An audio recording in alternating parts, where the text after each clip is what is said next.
ঈদের ছুটি শেষে রাজধানীতে ফিরছে মানুষ। প্রিয়জনের সাথে ঈদ উদযাপন শেষে আবারও ঢাকায় ফিরতে শুরু করছেন মানুষ।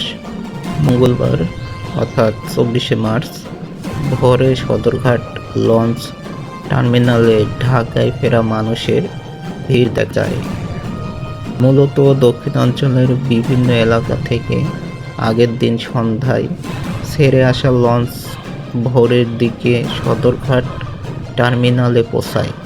এ সময় যাত্রীরা জানান, পরিবারের সবাইকে নিয়ে খুশির ঈদ উদযাপন শেষে নির্বিঘ্নে ফিরছেন ঢাকায়।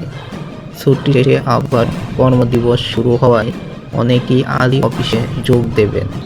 মাঝে 2 দিন কর্মদিবসের পর আবার 3 দিনের ছুটি থাকায় পরিবারের অনেক সদস্যই আগামী শুক্র ও শনিবার ঢাকায় ফিরবেন বলে জানান তারা।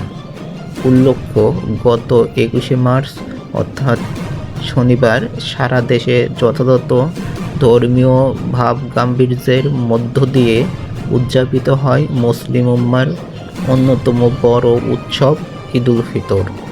এ উপলক্ষে 17 থেকে 23শে মার্চ পর্যন্ত মোট 7 দিন সাধারণ ছুটি ঘোষণা করা হয়েছিল।